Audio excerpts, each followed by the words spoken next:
Imagine a clash of titans, a battle transcending time and space.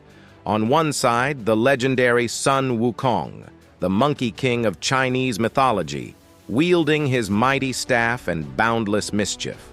On the other, Gilgamesh, the king of heroes from ancient Mesopotamian lore, adorned with his unparalleled arsenal of divine treasures. What if these two iconic figures were to meet in a showdown for the ages? Join me as we delve into this thrilling concept of Pantheons clash, exploring the legendary fights between the mythical beings around the world. But it's important to keep in mind that the result of this encounter is purely speculative, existing solely within the realm of imagination and shaped by my personal interpretation. I want to ask you as well, who do you believe would emerge victorious in this legendary clash? Your opinion matters, so don't hesitate to drop your insights in the comments below. Let's begin. In the annals of ancient mythologies, few figures are as iconic or as enigmatic as Gilgamesh, the great hero of Sumerian legend. Gilgamesh was no ordinary man. 2/3 god and 1/3 human, his divine lineage granted him powers beyond those of his contemporaries. This demigod was the offspring of the goddess Ninsun and a mortal father, Lugalbanda, making him a bridge between the heavens and the earth. His reign was marked by monumental feats in the Epic of Gilgamesh, one of the oldest known works of literature. Gilgamesh is credited with the construction of the massive fortified walls around the city of Uruk, showcasing not only his strength but also his intelligence in city planning and defense.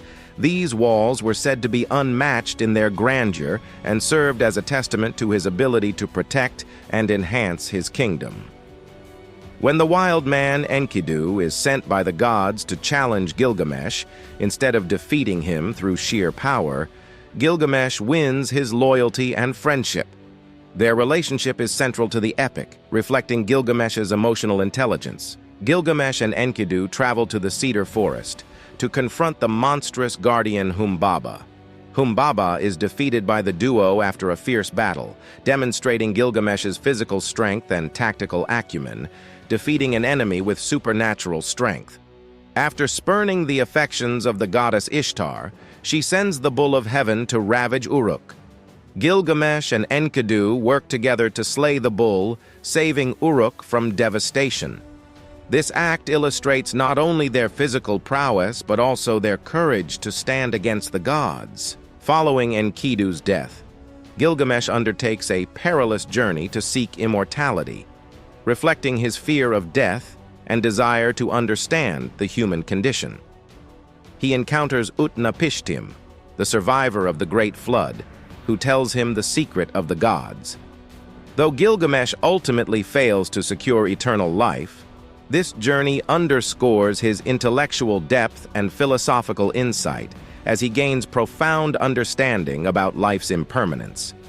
At the end of his quests, Gilgamesh returns to Uruk, where he becomes a wise and just king, using his experiences to rule better. His journey from tyranny to wise leadership underscores his growth in wisdom and understanding, marking him as a ruler who values the welfare of his people over personal glory. In the enchanting scrolls of Chinese mythology, there exists a figure as mischievous as he is mighty, Sun Wukong, also known as the Monkey King. Sun Wukong was born from a mystical stone on the mountain of flowers and fruit. The stone received the nurturing essence of heaven and earth, imparting him with supernatural powers from the moment of his birth. After discovering a magical water curtain cave behind a waterfall, he rallied all the monkeys to make it their home. He then claimed the title King of the Monkeys, after being the only one brave enough to leap through the waterfall and explore what was on the other side. Not content with his mortal lifespan, Wukong traveled on a raft to the lands of humans to find a Taoist immortal and acquire the secrets of eternal life. He learned spells to command wind, part water, and shapeshift, in addition to becoming an adept fighter capable of besting the gods' champions. After achieving mastery over his powers, Wukong sought to increase his status by integrating himself into the heavenly bureaucracy. However, when he realized he was given a lowly position without real power, he rebelled, proving his might by defeating the celestial army and claiming the title Great Sage, Equal of Heaven. As part of his rebellious antics, Wukong sneaked into the garden of the Empress of Heaven and ate the peaches of immortality, gaining eternal life and great knowledge. This act was one of defiance, as well as a display of his cunning and stealth. His mischief and hubris finally led to his capture by Buddha, who sealed him under a mountain for 500 years as punishment for his arrogance and disruption of heaven, setting the stage for his eventual redemption. Freed by the monk Xuanzang, who started a journey to India to retrieve sacred Buddhist scriptures, Wukong used his abilities to protect the monk from various demons and adversaries. Throughout the journey, he displayed a profound growth in character, using his intelligence and power not for personal gain, but for the protection and success of their holy mission. At the end of the journey, when the retrieval of the scriptures were successful, Sun Wukong was granted Buddhahood for his service and self-reformation, finally achieving the enlightenment he had sought through much of his earlier life. These two epic heroes from disparate worlds collide. Gilgamesh, wielding an axe endowed by the gods, embodies raw power. Alongside Enkidu, his trusted companion, he conquered beasts and demons that no mortal dared face alone. Yet, it was with Enkidu that he achieved his greatest victories, highlighting the strength found in unity. Contrastingly, Sun Wukong, armed with his Ruyi Jinggu Bang, faced his trials solo. His staff, which can command the winds and measure the oceans, helped him challenge the entire celestial army.